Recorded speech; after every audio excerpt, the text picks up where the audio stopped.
So there are lots of things happening in Indian football and definitely বেশ কিছু বিষয় নিয়ে আজকের এই ভিডিওতে কথা বলবো। কয়েকটা ছোট ছোট ইম্পর্টেন্ট বিষয় রয়েছে, একে একে শেয়ার করব এবং অবশ্যই থাম্বনেলে যে দুটো জিনিস দেখতে পাওয়া যাচ্ছে সেই দুটো জিনিসেরই সত্যি হওয়ার সম্ভাবনা এই মুহূর্তে দেখা দিচ্ছে বলেই মনে হচ্ছে। কতটা কি ব্যাপার না ব্যাপার কি হয়েছে সব কিছু নিয়ে এই ভিডিওতে অবশ্যই কথা বলবো। কিন্তু প্রথম যে বিষয়টা আমার বলা রয়েছে সেটা হচ্ছে আমাদের ইন্ডিয়া আন্ডার 17 টিম তারা চায়নাতে গিয়ে চায়নাকে 1-0 গোলে হারিয়েছে। অ্যান্ড সেটা একটা খুবই ভালো ম্যাচ হয়েছে এবং বিবিয়ানা ফার্নান্ডেজের আন্ডারে ছেলেরা যে ফুটবল খেলেছে that was so much pure and good. And definitely এই যে আন্ডার 17 টিম আন্ডার 23 এদের ওপর ইনভেস্টমেন্টের ফলাফলটা যে কি পরিমাণে অন্তত পক্ষে বেরিয়ে আসছে সেটা আমরা দেখতে পাচ্ছি। আর আন্ডার 23 টিমের কথা যখন হচ্ছেই তখন ইন্দোনেশিয়াতে গিয়ে ইন্দোনেশিয়ার মাটিতে জাকার্তাতে আমরা তাদের 2-1 গোলে হারিয়েছি এবং সেই দুটো গোলই কিন্তু করেছে সুহেল আহমেদ ভাট। এবং কালকে ওই দুটো গোল দেখে এবং অন্ততপক্ষে ওর যে প্রেজেন্সটা আন্ডার 23 টিমে একটা কোথাও আলাদা চেঞ্জ এনে দিয়েছে সেটা দেখে প্রায় সবাই বলতে শুরু করেছে যে এশিয়ান কাপ আন্ডার 23 কোয়ালিফায়ার্সে আমরা যদি সুহেল আহমেদ ভাটকে পেতাম, যদি মোহনবাগান ম্যানেজমেন্ট সুহেল আহমেদ ভাটকে ছাড়তো তাহলে হয়তো আমরা আজকে এশিয়ান কাপ আন্ডার 23 যে মূল পর্ব সেখানে কোয়ালিফাই করতে পারতাম। কারণ আমরা এক তো লাকের জোরে আমরা পারিনি, আমাদেরকে জোর করে হারানো হয়েছে। লাকটাকেই আমরা কোথাও এখানে দোষ দেব, প্লেয়ারদের দোষ দেওয়ার জায়গা নেই। আমাদের ভাগ্যটাই খারাপ যে বারবার করে এমন কিছু দেশের সাথে আমরা গ্রুপে ক্লাবড হয়ে যাই সেখানে দাঁড়িয়ে তারা একটা কোথাও অ্যাডভান্টেজ আলাদা রকম পেয়ে যায় আর সেটা আমাদের জন্য ডিসঅ্যাডভান্টেজ হয়ে যায় এবং আমরা ভালো খেলেও সেই জায়গাটাতে পৌঁছতে পারি না। কিন্তু কোথাও যদি আমরা সুহেল আহমেদ ভাটকে পেতাম, একজন প্রলিফিক গোল স্কোরারকে আমরা মিস করেছি। আমরা আরও বেশি গোল করতে পারতাম, গোল ডিফারেন্সটা বাড়তো এবং যে ম্যাচ আমরা ড্র করেছি সেই ম্যাচ আমরা জিততে পারতাম। যাই হোক, হোয়াট এভার, এই মুহূর্তে দাঁড়িয়ে ড্র না, আমরা তো হেরেই গেছিলাম কাতারের এগেনস্টে, আমাদের জোর করে হারানোই হয়েছিল। যাই হোক, সেই ম্যাচটা আমরা ড্র রাখতে পারতাম, ম্যাচটা আমরা জিততেও পারতাম। So whatever, Suhel Ahmed Bhat অসাধারণ ফুটবল খেলেছে। আন্ডার 23 টিম নওশাদ মুসার কোচিংয়ে ইন্দোনেশিয়াকে হারিয়েছে এবং অবশ্যই এই যে একটা গোটা ব্যাচ উঠে আসছে এই গোটা ব্যাচের ওপরে কিন্তু ইন্ডিয়ান ফুটবল ফ্যান্সদের একটা ভরসা রয়েছে, একটা কোথাও আশা রয়েছে যে আজ থেকে 5-7 বছর পর এরা আমাদেরকে আরও বেটার অ্যাচিভমেন্ট এনে দেবে, আমাদের কোথাও দেশকে একটা অন্য উচ্চতায় নিয়ে যাবে। দেখা যাক সেটা কতটা ভালোভাবে কাজে লাগাতে এই প্লেয়াররা অন্তত পক্ষে পারে। এরপরের যে বিষয়টা সেটা অবশ্যই ইস্টবেঙ্গলের নতুন বিদেশি প্লেয়ার বা লাস্ট বিদেশি প্লেয়ার জাপানিজ হিরোশি ইবুসাকি, তার কিন্তু কলকাতাতে অলরেডি ল্যান্ডিং হয়ে গেছে, তার মেডিকেল কমপ্লিট হয়ে গেছে এবং খুব তাড়াতাড়ি তাকে আমরা ট্রেনিং গ্রাউন্ডে দেখতে পাবো এবং তাকে কিন্তু আইএফএ শিল্ডের জন্য রেজিস্ট্রেশন করিয়ে নেওয়া হয়েছে। তার সমস্ত পেপার কমপ্লিট এই মুহূর্তে এবং সম্ভবত পরবর্তী যে ম্যাচ রয়েছে নামধারীর সাথে সেই ম্যাচে না হলেও ডার্বিতে, অর্থাৎ কলকাতার আইএফএ শিল্ডের যে ফাইনাল সেখানে আমরা কলকাতার ডার্বি দেখতে পাবো সম্ভবত, সেখানে আমরা এই হিরোশি ইবুসাকিকে স্কোয়াডে দেখতে পেতে চলেছি। এরকমই সম্ভাবনা কিন্তু এই মুহূর্তে প্রায় তৈরি হয়েছে। এরপরের আপডেটটা মোহনবাগানের দুজন প্লেয়ার শুভাশিস বোস এবং আপুইয়া, তাদের দুজনকে কিন্তু ন্যাশনাল টিমের যে ক্যাম্প সেখানে ডাকা হয়েছে। সিঙ্গাপুরের বিরুদ্ধে 14th অক্টোবর আমাদের ম্যাচ রয়েছে এবং সেই মোস্ট ইম্পর্টেন্ট ম্যাচের জন্য তাদেরকে ক্যাম্পে ডাকা হয়েছে, তারা ট্রেনিং স্টার্ট করেছে। তো মোহনবাগানের যে পরবর্তী ম্যাচ রয়েছে 15 তারিখে, সেই ম্যাচে কিন্তু শুভাশিস আর আপুইয়াকে মোহনবাগান কোচ পাবেন না, কিন্তু ডার্বিতে অবভিয়াসলি মোহনবাগান কোচ কিন্তু শুভাশিস আপুইয়াকে পেয়ে যাবেন এবং তার পাশাপাশি ইস্টবেঙ্গল থেকে যারা রয়েছে অর্থাৎ আনোয়ার আলী এবং মহেশ নাওরেম সিং তারাও যোগ দিয়ে দেবে। মোহনবাগান থেকে আরও 3জন প্লেয়ার ক্যাম্পে রয়েছে, দীপক রয়েছে, সাহাল আব্দুল রয়েছে এবং অবশ্যই লিস্টন কোলাস রয়েছে। তো মোটামুটি বলা চলে যে আমরা যখন তোমার 18 তারিখে ফাইনালটা দেখব, সেই ফাইনালের দিনকে কিন্তু দুটো টিমই তাদের পূর্ণ শক্তিতে থাকবে। 6জন করে ফরেন প্লেয়ার থাকবে, all the domestic players they will be available for that match. So একটা এক্সাইটিং ম্যাচ হতে চলেছে। বাট মাঠের বাইরের যা পরিস্থিতি সেটা কতটা এক্সাইটমেন্টে বাধা দেয় বা কতটা এক্সাইটমেন্টকে চাপা দিয়ে দেয় সেটা দেখার বিষয় হবে। নাকি একটা অন্য আঙ্গিকে আমরা ডার্বি দেখতে চলেছি, সেটা তো 18 তারিখে দেখতে পাওয়া যাবে। এরপরের যে বিষয়টা শেয়ার করার রয়েছে সেটা কিন্তু অবশ্যই মেসি আসছে কলকাতায়, এবং মেসি কলকাতায় এসে প্রচুর ইভেন্টের সাক্ষী হবে।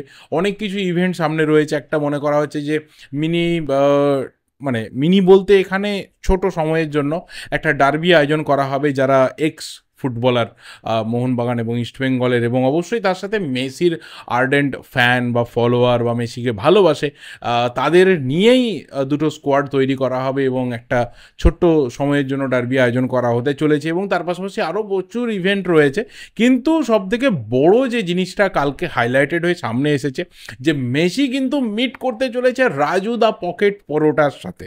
কারণ অলরেডি একটা তোমার পেজ থেকে যে মেসি কলকাতায় এলে কী কী করতে পারে সেই রিলেটেড কিছু এআই জেনারেটেড ছবি পোস্ট করেছিল।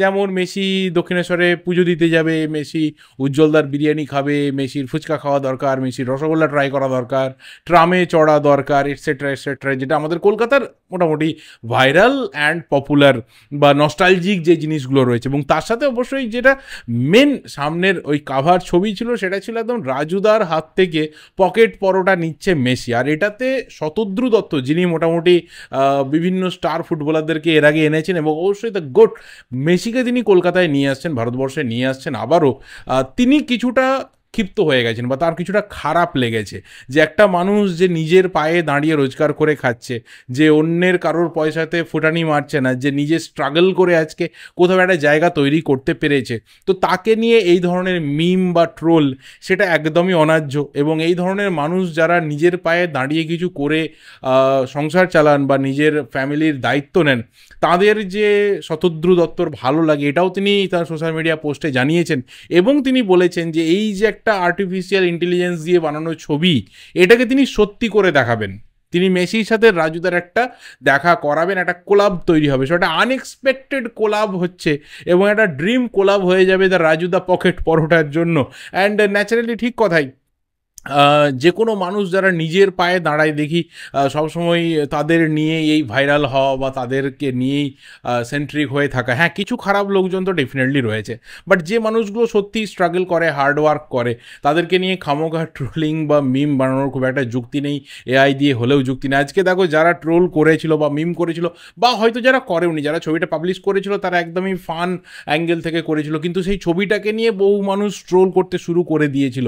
বাট কোথাও দেখা গেল যে সেই ট্রোলটা, সেই মিমটা কিন্তু সেই লোকটাকেই বেনিফিট দিয়ে দিল, যে আজকে রাজুদা যে কোনোদিনও ভাবতেও পারেনি, হয়তো অত টাকা দিয়ে, লাখ টাকা দিয়ে টিকিট কেটে হয়তো মাঠে গিয়ে মেসিকে দেখার সে স্বপ্নও দেখতে পারে না, কারণ সে দিনের শেষে যা রোজগার করুক না কেন সেটা তাকে সংসারের দিকে দিতে হয়।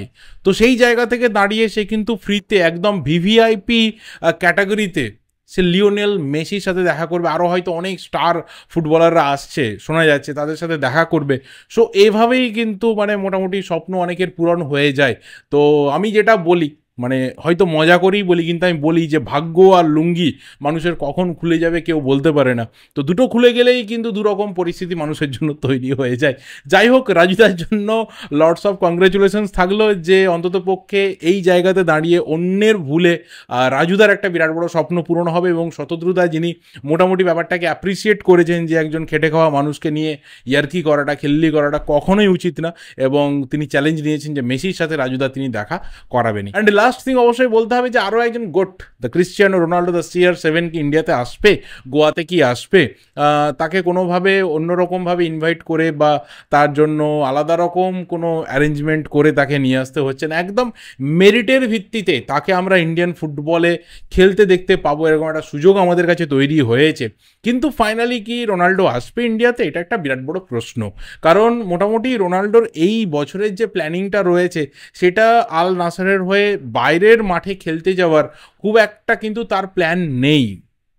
কিন্তু কিছু সার্কামস্ট্যান্সেস রয়েছে, সেটা হয়তো রোনাল্ডোকে কোথাও এই দিকে ঠেলে দিতে পারে যে ইন্ডিয়াতে আসা বা গোয়াতে আসাটা দরকার রয়েছে।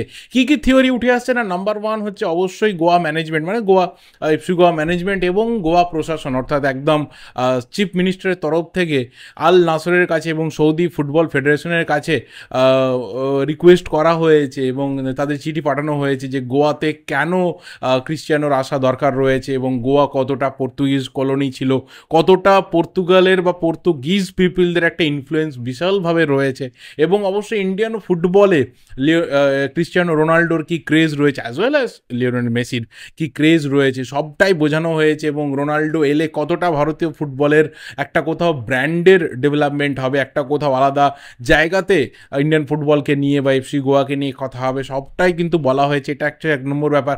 2 নম্বর ব্যাপার হচ্ছে আমরা সবাই জানি যে ডিসেম্বর মাসে কিন্তু মেসি আসছে কলকাতাতে, মেসি মুম্বাই যাবে, মেসি দিল্লিতে যাবে, মেসি কেরালাতে গিয়ে ম্যাচ খেলবে, আর্জেন্টিনার ম্যাচ রয়েছে। তো এটাকেও কিন্তু থিওরিস্টরা সামনে নিয়ে আসছে যে এটাও কোথাও একটা অবশ্যই রোনাল্ডোর যে পিয়ার টিম রয়েছে, যে ম্যানেজমেন্টের টিম রয়েছে, তাদের কাছে ডেফিনেটলি মেসেজ গেছে যে দেখো মেসি কিন্তু ইন্ডিয়াতে আসছে, এবং মেসিকে ইন্ডিয়াতে অ্যাকচুয়ালি নিয়ে যাওয়া হচ্ছে, তার পেছনে একটা হিউজ টাকা খরচা করা হচ্ছে। সেখানে রোনাল্ডোকে ভারতে দেখতে পাওয়া বা রোনাল্ডোকে ভারতের কোনো একটা মাঠে খেলতে দেখতে পাওয়ার যে ব্যাপারটা, সেটা কিন্তু একটা ভারতীয় ক্লাব মেরিটের ভিত্তিতে পেয়েছে। সেখানে কোথাও কিন্তু আলাদাভাবে তাকে রিকোয়েস্ট করা বা তাকে অন্যভাবে নিয়ে আসার ব্যাপার কিন্তু নেই। রোনাল্ডো যদি ইন্ডিয়াতে আসে, রোনাল্ডো যদি গোয়াতে যায়, তাহলে কিন্তু একটা ক্লাব মেরিটের ভিত্তিতে রোনাল্ডোর এগেনস্টে খেলতে পাবে, এবং অবশ্যই ভারতবাসী তারা দেখতে পাবে যে রোনাল্ডো ভারতবর্ষে এলো এবং সেটা একটা ক্লাব তার এগেনস্টে খেলছে, এটা একটা ব্যাপার।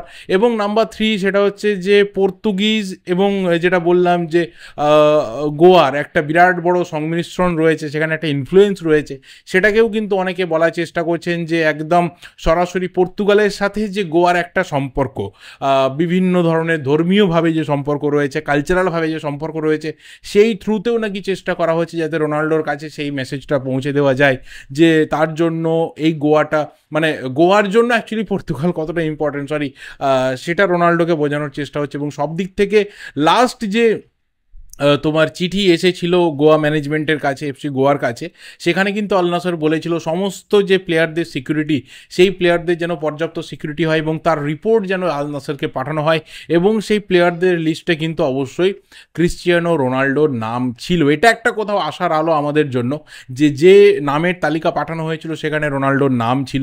যদি কোনোভাবে রোনাল্ডো প্ল্যানিংয়েই না থেকে থাকতো, তাহলে 1% আশা না থাকলেও সেই নামটা কিন্তু লিস্টে ইনক্লুড থাকতো না, ইজিলি সেই নামটাকে বাদ দেওয়া যেতে পারতো।